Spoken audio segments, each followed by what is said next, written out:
우리 중고등부 학생들이 은혜를 많이 받고 오늘 많이 참석할 것이다 라고 생각했는데, 네.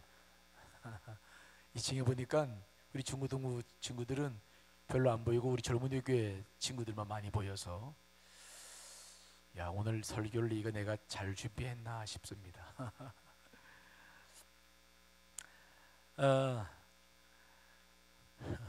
우리가 은혜를 많이 받고 나면 여러 가지 일들이 생기는데, 그 하나 가운데 하나는 이 은혜를 잘 관리하지 못해서 이제 조금 지나면 또 어려움을 겪기도 하는 일들이 자꾸 생겨요. 그래서 우리가 기도를 할 때에 여러 가지 기도의 제목이 있지만 오늘 사도 바울이 한 이 기도의 제목이 특별하게 중요할 때가 있어요. 오늘 사도 바울은 어떤 기도를 하냐면, 속사람, 우리의 속사람이 능력으로 강건하게 하옵소서, 그 기도를 오늘 하고 있거든요. 자, 오늘 본문의 말씀을 다시 한번 현대인의 성경으로 한번 읽어보겠습니다. 시작. 그러므로 내가 여러분에게 부탁합니다.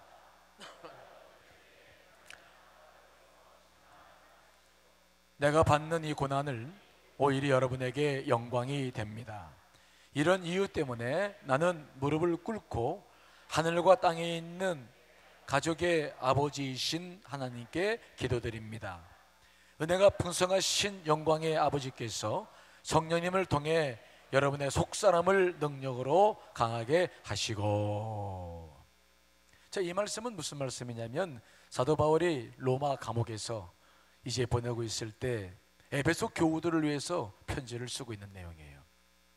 에베소 교인들은 사도 바울이 에베소에서 3년 동안이나 심혈을 기울여서 교회를 세웠죠. 그래서 이 사도 바울과 함께 깊은 관계가 있었고요, 나중에 3차 전도 여행을 끝내고 예루살렘으로 돌아올 때에도 사도 바울은 에베소 장로님들을 특별히 초청해서 그들에게 세 가지의 깊은 당부를 하고 예루살렘으로 돌아갈 만큼 에베소 교회는 사도 바울에게 중요한 교회였습니다. 그런데 이 사도 바울이 에베소 교회의 장로들을 만났을 때도 얘기했지만, 자신이 당할 고난, 자기가 앞으로 어떠한 고난을 겪어야 될 것을 다 뻔히 알면서도 예루살렘으로 돌아갔다가 로마로 압송되어져서 로마에서 지금 감옥 생활을 하고 있죠. 이것 때문에 에베소 교회는 심히 두려워하고 근심하고 염려했습니다. 그때 이 사도 바울은 에베소 교회의 교인들에게 편지를 쓰면서, 내가 고난을 당한다고 염려하지 말아라. 나는 이 고난 속에 있으면서 오히려 복음을 증거하고 있고 로마 복음을 위해서 애를 쓰고 있어서 오히려 하나님께는 큰 영광이 된다. 오히려 나는 이런 이유 때문에 무릎을 꿇고 기도하는데 여러분들의 속사람이 능력으로 강건하게 되기를 소망한다. 그렇게 편지를 쓰고 있는 거죠. 속사람. 여러분, 사도 바울은 우리를, 인간을 볼 때의 속사람과 겉사람으로 이렇게 표현하고 있습니다. 성경은 우리의 인간의 구성 요소가 영과 혼과 육으로 되어져 있다라는 표현도 쓰고 있지만, 사도 바울은 또 속사람과 겉사람으로도 표현을 하고 있잖아요. 자, 고린도후서 4장 16절도 한번 읽어볼까요? 시작. 그러므로 우리가 낙심하지 아니하노니 우리의 겉사람은 낡아지나 우리의 속사람은 날로 새로워진다. 우리의 겉사람은 무엇을 말합니까? 육체를 말하는 거죠. 이제 늙어가고 소진되어져 가는 육체, 만지면 볼 수 있고. 우리의 속사람은 무엇일까요? 우리가 몸을 입고 있는데 바로 우리의 가장 중요한 본질이죠. 영혼을 우리가 속사람이라고 말하는 것이죠.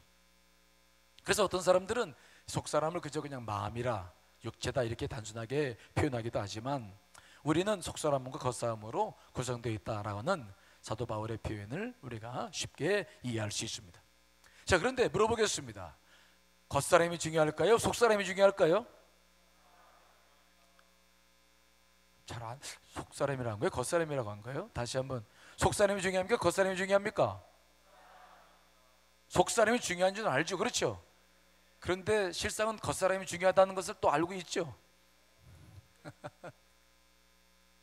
우리는 겉사람이 중요하다, 속사람이 중요하다를 떠나서 두 가지가 다 중요한데 사실은 속사람이 더 중요하겠죠. 왜냐하면 속사람은 영원히 살 사람이고 겉사람은 시간이 되면은 늙어서 이제 우리가 흙으로 돌아가야 될 사람이니까 사실 어찌 보면 속사람이 훨씬 더 중요하죠. 하지만 오늘날 우리들의 삶은 겉사람을 위해 살고 있습니까? 속사람을 위해 살고 있는 것처럼 보입니까? 겉사람이죠. 겉사람. 제가 이번에는 아닌데 하여튼 우리 중고등부 학생들이 많지 않으니까 오늘 얘기를 좀 하고 싶은데 난 놀랐어요. 이번에 가서 애들 가만히 보니까 우리 애들도 보니까 중학교 1학년째들도 화장을 하고 다니더라고.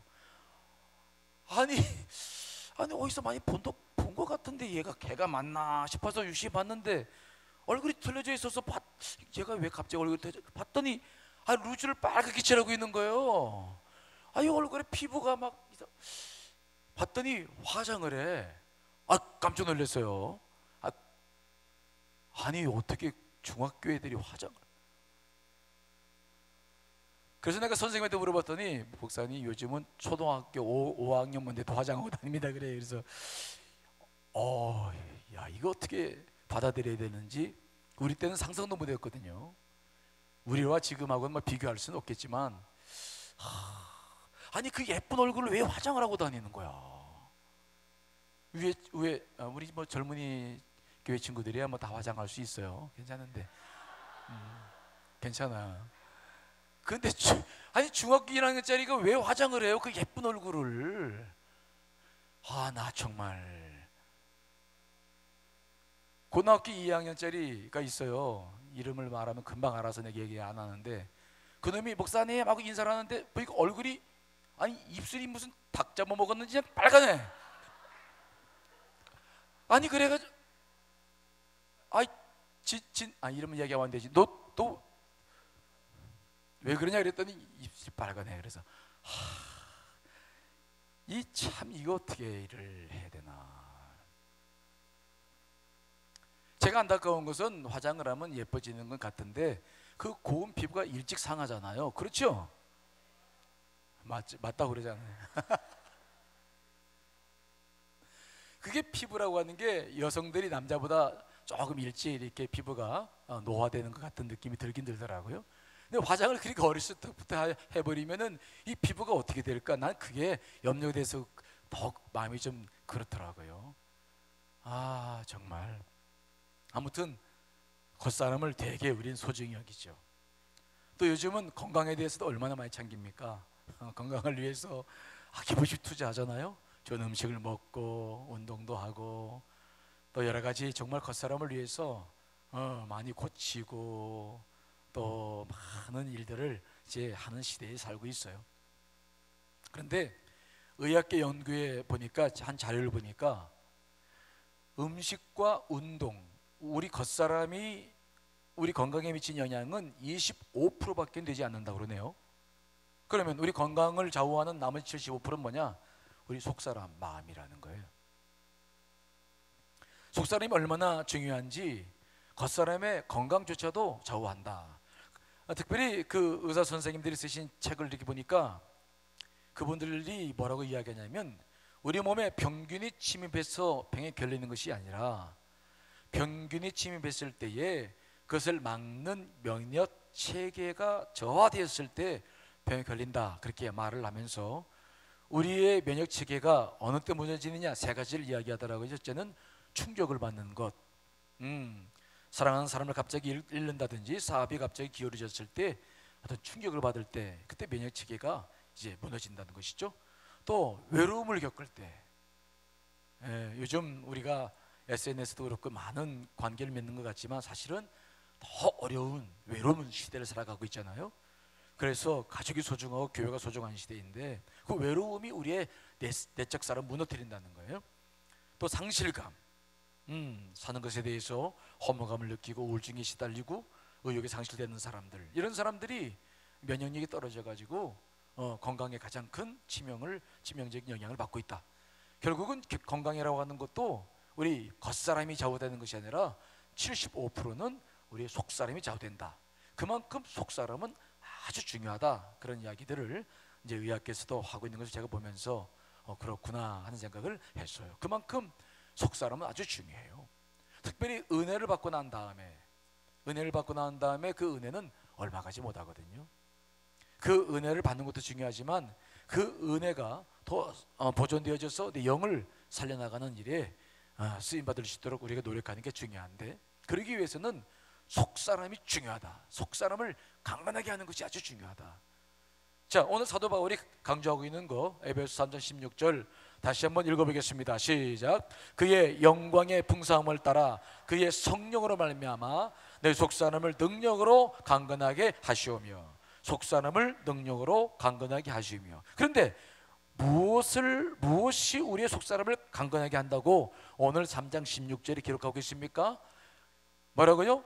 성령, 그의 성령으로 말미암아 너의 속사람을 능력으로 강건하게 하옵소서 하시오며.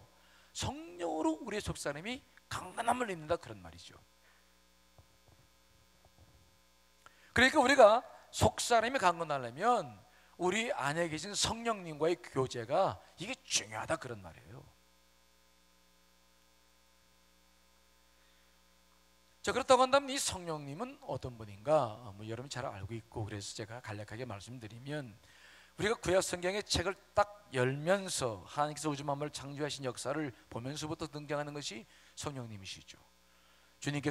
하나님께서는 성령님과 더불어서 모든 우주 만물을 창조하셨고, 구약 시대에는 그래서 모든 기적의 역사들도 성령과 함께 이제 시작되었어요. 홍해 바다를 가르신 것도 성령의 역사라고 기록되고 있고요. 많은 기적의 역사가 성령의 역사죠. 그러기에 성령님은 사람들에게 부어져서 특별히 이제 하나님께서 교감하는 사람들을 이뤄나가실 때도 성령의 역사가 분명히 있었습니다. 특별히 우리가 기억해야 될 것은 이 성령님께서는 우리들에게 우리의 생명, 죽었던 생명을 허락하신 분으로 구약에는 기록되고 있잖아요. 이스라엘 백성들이 우상 숭배하고 하나님의 심판받았을 때 그들은 에스겔 골짜기에 굴러다니는 뼈와 같았습니다. 하지만 그때 하나님께서 그들을 새롭게 생기게 하신다고 그러셨는데, 그때 바로 성령의 역사와 함께 약속의 말씀을 주셨죠. 자, 에스겔서 37장 5절 6절 말씀 읽습니다. 시작. 내가 생기를 너희에게 들어가게 하리니 너희가 살아나리라. 너희 위에 힘줄을 두고 살을 입히고 가죽으로 덮고 너희 속에 생기를 넣으리니 너희가 살아나리라. 또 내가 여호와인 줄 너희가 알리라 하셨다 하라. 골짜기에서 막 마른 뼈들이 뒹굴고 다니는 거죠. 생명이 없는 죽어 있는 뼈들입니다. 그런데 그때 바람처럼 성령이 역사가 일어나서 그들에게 생기를 불어넣어서 그들의 생명을 살리시겠다는 약속의 말씀이 기록되고 있는 거죠. 그래서 이 성령이라고 하는 것은 우리의 속사람에게 생명을 부여해주는 놀라운 능력이라는 그러한 개념으로 구약의 성령 소개되고 있고요. 또 신약에서도 보면은 특별히 이 성령님은 부활의 생명과도 깊은 관계가 있어요. 예수님께서 부활하시고 그날 밤에 제자들을 만나셨는데, 제자들에게 그때 만나셔서 뭘 말씀하셨습니까? 자, 요한복음 20장 21절 22절 말씀이죠. 읽습니다. 시작. 예수께서 또 이르시되 너희에게 평강이 있을지어다. 아버지께서 나를 보내신 것 같이 나도 너희를 보내노라. 이 말씀을 하시고 그들을 향하사 숨을 내쉬며 이르시되 성령을 받아라. 부활하셔서 새 생명을 입으셨던 예수님께서 제일 먼저 하신 말씀이 바로 뭐냐면 뭘 받으라고요? 성령을 받아라. 성령을 받아라. 왜 그렇습니까? 그들은 십자가 앞에서 다 도망치고 부인하고 배반하고 했던 사람들이에요. 그 사람들이 주님의 증인이 되기 위해서는 강력한 그러한 힘을 가져야 되는데, 그러기 위해서는 성령님께서 반드시 그들 안에 역사하셔야 그 일을 이룰 수 있기 때문에 예수님께서는 그들에게 성령을 받아라고 제일 먼저 말씀을 하셨어요. 이처럼 성령님께서 우리 안에 강하게 역사하셔야 우리가 속사람이 강건함을 입게 될 줄 믿습니다. 성령님이 내 안에서 원활하게 나를 주관하고 통제하고 내 안에서 철저하게 그분이 역사하심이 필요하다는 거예요. 이것이 내적인 속사람의 강건함과 깊은 관계가 있는 것이다 하는 것이죠. 자, 그런데 중요한 사실은 우리가 예수 그리스도를 구주로 영접한 사람들, 그래서 물로 세례를 받은 사람들에게는 이 성령님께서 우리 안에 늘 내주하고 계시죠. 이게 성경의 기록입니다. 그래서 우리는 성전이 되었다. 자, 고린도전서 3장 16절 말씀도 읽어보겠습니다. 시작. 너희는 너희가 하나님의 성전인 것과 하나님의 성령이 너희 안에 계시는 것을 알지 못하느냐. 성전이 내 안에 거하신다, 계신다라고 했을 때 이 계신다는 개념은 내주하신다, 아주 굉장히 중요한 개념이죠. 그분이 내 안에 계시는 거예요. 여러분 안에 계신 성령님을 믿으시기를 간절히 축원합니다. 그분이 여러분 안에 역사하시는 거죠. 자, 그런데 문제는 뭡니까? 그 성령님은 대단히 인격적인 분이십니다. 하나님께서 우리를 창조하셨을 때 자유의지를 주신 것처럼 하나님과 한 본체를 이루신 성령님께서도 우리의 자유의지를 존중하신 분이십니다. 굉장히 인격적인 분이에요. 그래서 우리가 그분과 교제하지 않거나 그분을 중심으로 생각지 못할 때에 그분은 억지로 우리 안에 역사하지 않습니다. 우리 안에 내주하는 것은 분명하지만 우리가 그분을 홀대할 때, 그분과 관계를 맺지 않을 때에 그분은 절대로 우리 안에서 임의로 자신 스스로가 특별한 일을 하려고 하지를 않으시는 분이십니다. 철저하게 나와 교제를 나누시고 나를 통해서 그분이 역사하시는 분이시다. 그래서 이게 굉장히 어렵고 중요한 부분이에요. 성령님은 인격체이시지 어떤 힘이나 에너지가 아니에요. 그분은 하나님 그 자신이시며 인격체라는 거예요. 이것을 우리가 분명히 알고 신앙생활을 해야 될 줄 믿습니다. 그래서 그분이 내 안에서 역사할 수 있도록 내가 많은 배려가 필요해요. 그분과의 교제가 필요하고 그분을 사모하는 마음이 필요하고, 이런 노력들이 없이는 성령님께서 내 안에서 분명히 역사하지 않으십니다. 그래서 특별히 이 성령님은 우리가 은혜를 받아놓고도 죄 속에 살아버리면 그분은 역사하지 않으세요. 그래서 구약 성경은 어떻게 이 성령님을 묘사하냐면, 성령이 충만했던 사람들에게 있어서 죄가 있을 때에 성령님이 떠나가는 것으로 기록되고 있어요. 물론 이것은 신약의 개념하고 좀 다릅니다. 나중에 그런 설명을 드릴 수 있을 것입니다. 하지만 그 구약의 개념이 어떻게 우리에게 적용되냐면, 성령님께서 내 안에 계셔서 떠나시는 것은 아닌데 역사하지 않으신다. 마치 없는 것처럼, 없으신 것처럼 전혀 내 안에서 그분은 역사하지 않을 수 있다는 것을 우리는 기억해야 되는 거예요. 한 번 내 안에 내주하신다고 해서 영원히 머물러 계시는 것이 아니라 머물러 계시는데 이분은 역사하지 않을 수 있다는 것이 우리가 굉장히 두려움으로 성령님을 대해야 될 그런 마음입니다. 참 두렵습니다. 내가 죄에 빠지거나 내 중심적으로 살 때에 성령님은 역사하지 않으세요. 이것을 우리가 구약의 성경의 개념으로 조금 이해를 한다면 도움이 될 거라 생각합니다. 우리가 잘 알고 있는 이스라엘 초대왕 사울왕도 성령의 기름 부으심을 받고 그도 성령에 감동되어져서 예언까지 했던 사람이죠. 자, 사무엘상 10장 10절에 11절 말씀 읽어보겠습니다. 시작. 하나님의 영이 사울에게 크게 임하므로 그가 그들 중에서 예언을 하니, 전에 사울을 알던 모든 사람이 사울이 선지자들과 함께 예언함을 보고서 서로 이르되 기스의 아들에게 무슨 일이 일어났느냐, 사울도 선지자들 중에 있느냐 하고, 그러니까 사울을 보면서 놀랄 만큼 성령이 충만했고 그도 예언까지 했던 사람이었어요. 그런데 그가 왕이 되자 하나님의 은혜를 저버리고 하나님 말씀 앞에 순종하지 않았죠. 사울 왕이 되었을 때 제 첫 번째 전쟁이 블레셋과의 전쟁이었는데, 전쟁을 하러 가기 전에 사무엘이 와서 제사를 지내야 되는데 오지 않는 거예요, 기다리다. 그러니까 사울은 그 번제와 화목제물을 다 가지고 오라고 그래가지고 자기가 그냥 제사를 드려버리고 전쟁을 치르려고 그랬어요.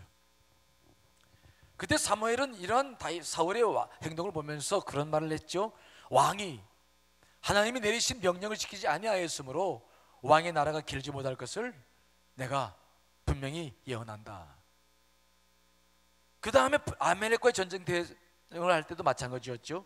하나님께서 사울을 보내시면서 지금 가서 아말렉을 쳐서 그들의 모든 소유를 남기지 말고 다 진멸하라 분명히 말씀했습니다.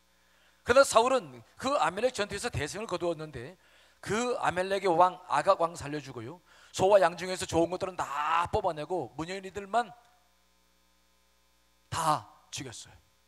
그리고는 다 죽인 것처럼 거짓말을 했죠. 그때 유명한 말씀 여러분 기억하실 겁니다. 사무엘상 15장 22절 23절 말씀 읽습니다. 시작. 사무엘이 이르되 여호와께서 번제와 다른 제사를 그의 목소리 청조하는 것을 좋아하신 같이 좋아하시겠나이까? 순종이 제사보다 낫고 듣는 것이 수장의 기름보다 나으니 이는 거역하는 것은 점치는 죄와 같고 완고한 것은 자신 우상에게 절하는 죄와 같음이라. 왕이 여호와의 말씀을 버렸으므로 여호와께서도 왕을 버려 왕이 되지 못하게 하셨나이다 하니. 분명하게 말씀했는데 거역해요. 그러니까 하나님께서 역사하지 않으시죠. 그래서 결국은 하나님의 영이 떠났다. 자, 사무엘상 16장 14절 말씀 읽습니다. 시작. 여호와의 영이 사울에게서 떠나고 여호와께서 부리시는 악령이 그를 번뇌하게 했다. 결국은 성령이 떠나고 악령이 돌아와서 그는 평생 다윗의 뒤만 쫓다가 악령에 시달려서 그는 쓸쓸하게 시효를 맞이하는 모습들을 우리가 보고 있는 거죠. 그만큼 성령님은 아주 예민하신 분이시고 인격을 갖추신 분이시고 그분을 무시하고 홀대하는 사람들에게는 내 안에 내재고 계시지만 역사하지 않아요. 이게 큰 특징입니다. 그러므로 우리는 우리 안에 계시는 성령님을 아주 소중하게 여기셔야 돼요. 여러분 안에 계신 성령님, 그분이 하나님이심을 믿으시길 간절히 축원합니다. 그래서 그분을 아주 소중히 여기시고 그분과 교제를 가장 소중히 여기는, 사모하는 그런 마음들이 있어야 성령님께서 내 안에 계시고 내 영이 강건해질 수 있어요. 그 성령님을 소중히 여기지 못하면 우리는 많은 걸 놓치죠. 다윗도 하나님의 성령이 충만했던 사람이었지만은 그가 자만했을 때 죄를 졌죠.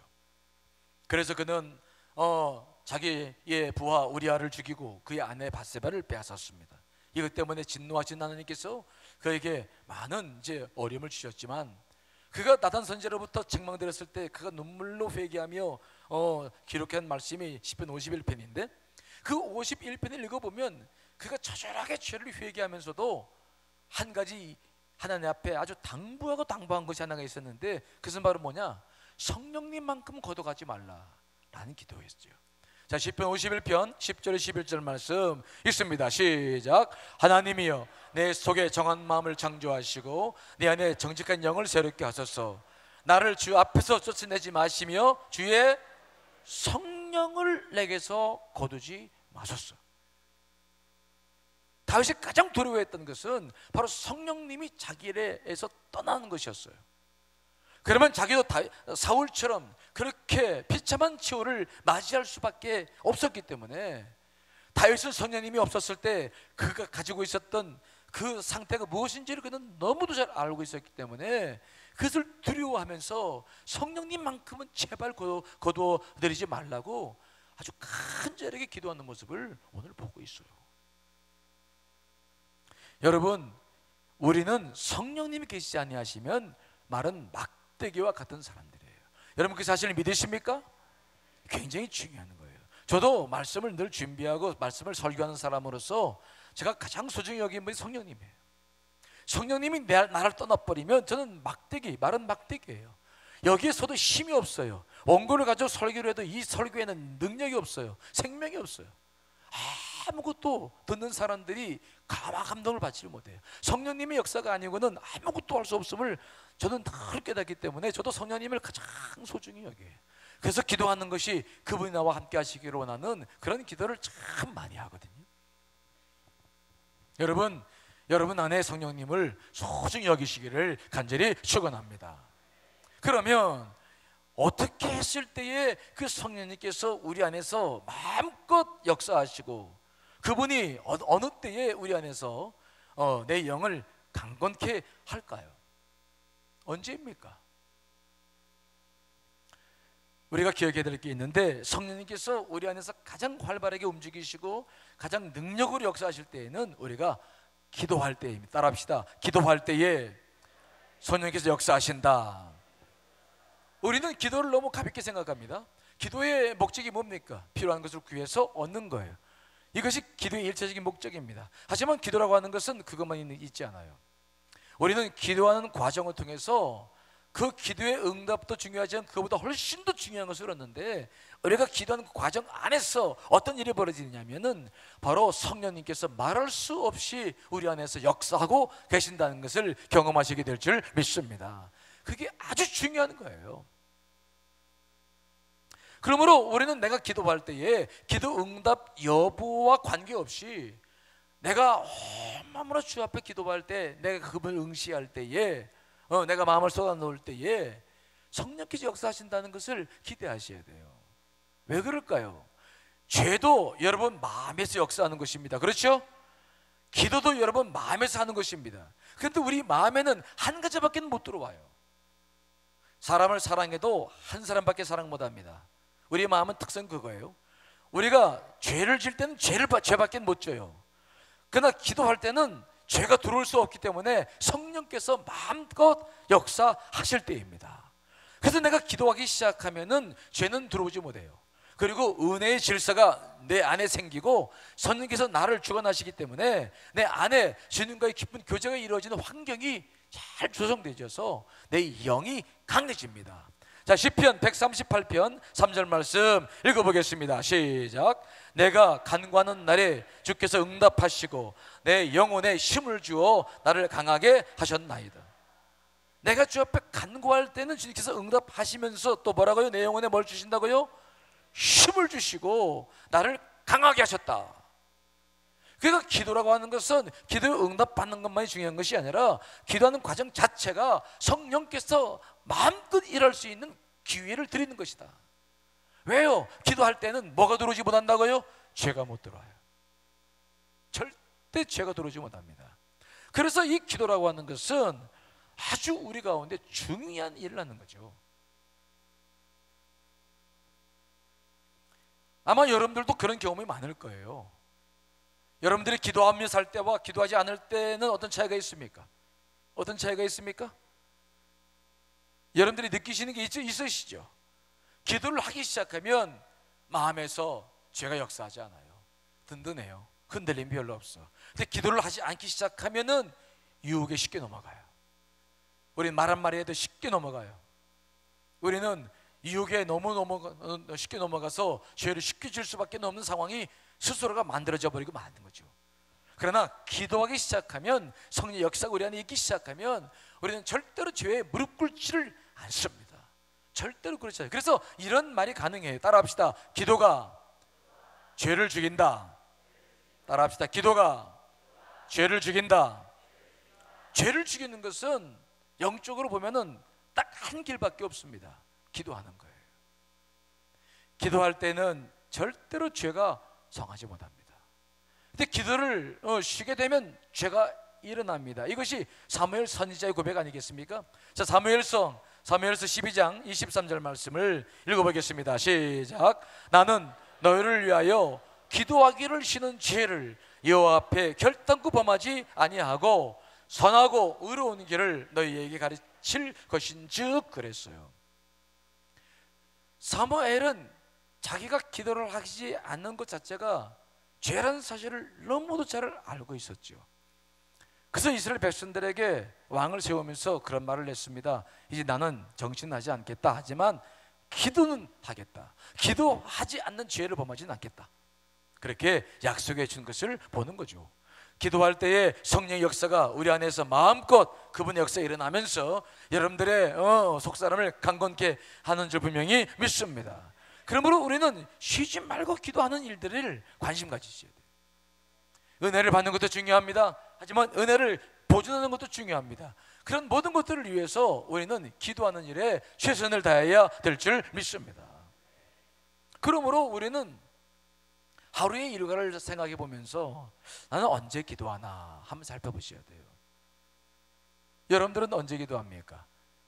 우리 중고등부 학생들, 우리 젊은이 교회 여기 나와 있는데 여러분들은 언제 기도합니까? 우리가 은혜를 받고 난 다음에 특별히 기도를 규칙적으로 하는 거 아주 중요합니다. 저도 고등학교 때 성령 시험하고 지금까지 이 길 걸어오고 있습니다만은, 그때 저는 그런 말, 저도 또 동일한 말씀을 듣고 실천했는데, 저는 이제 제가 다니던 고등학교가 미션 스쿨이었기 때문에 학교 안에 이제 교회가 있었어요. 학교 가면 교실 들어가기 전에 먼저 교회 가서 기도하고, 또 밤늦게까지 공부를 마치고 돌아갔을 때 또 다시 교회에서 기도하고, 계속 교회에서 기도하는 훈련을 저는 어렸을 때 해왔어요. 지금도 어디 외출했다 들어오면 먼저 성전에 와서 기도하죠. 기도라고 하는 것은 내 삶에 있어서 굉장히 중요한, 그 무엇과도 바꿀 수 없는 일이죠. 그래서 늘 기도하는 것이 제 안에 습관이 되어져 있는데, 여러분들도 은혜를 받고 난 다음에 해야 할 일이 있는데, 기도를 규칙적으로 할 수 있는 습관을 들이시기를 간절히 축원합니다.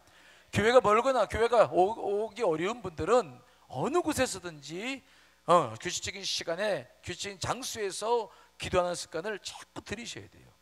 그래서 흩어졌던 마음들이 다시 점심때 다시 주 앞에 모여지고, 흩어졌던 마음이 다시 저녁에 다시 모아지고, 계속해서 주 앞에 내 자신을 세우면서 기도할 때에 성령께서 내 안에서 마음껏 역사하는 내 영적 상태가 되어지는 줄 믿습니다.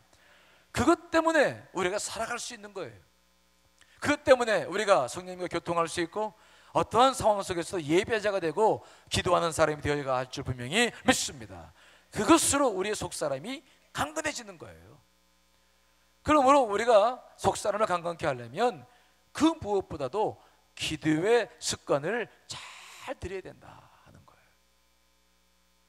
언제 여러분들이 기도하고 있는지를 살펴보십시오. 또 우리 교우들께서도 자기의 기도의 습관을 잘 살펴보십시오. 기도를 쉬는 건 죄입니다. 기도를 쉬면 죄가 들어와요. 기도를 쉬면 성령의 역사가 없습니다. 내 속사람은 약해집니다. 내 속사람은 무너집니다. 기도가 쉬면 나는 그래서 무너질 수밖에 없는 것입니다. 그래서 우리는 어떤 상황 속에서도 기도를 붙잡고 나아가야 될 줄 믿습니다. 그것이 내 영을, 속사람을 강건케 하는 가장 중요한 비결이고 유일한 길인 것입니다. 다른 길이 없어요. 그래서 은혜 받고 돌아온 우리 중고등부 학생들, 젊은이 교회 우리 교사 선생님들, 또 우리 온 교우들도 오늘 이 말씀을 기억하셔야 돼요. 성령으로 말미암아 내 속사람을 강건케 하옵시고, 성령으로 말미암아 내 속사람이 강건해지기 위해서 늘 기도해야 될 줄 믿습니다. 오늘 이 시간도 우리가 기도할 텐데, 여러분들 안에 성령의 역사가 강하게 일어나고 그 기도를 통해서 죄를 이기고 승리해 나가시기를 간절히 축원합니다. 자, 우리 찬송 같이 부르시고 기도하겠습니다.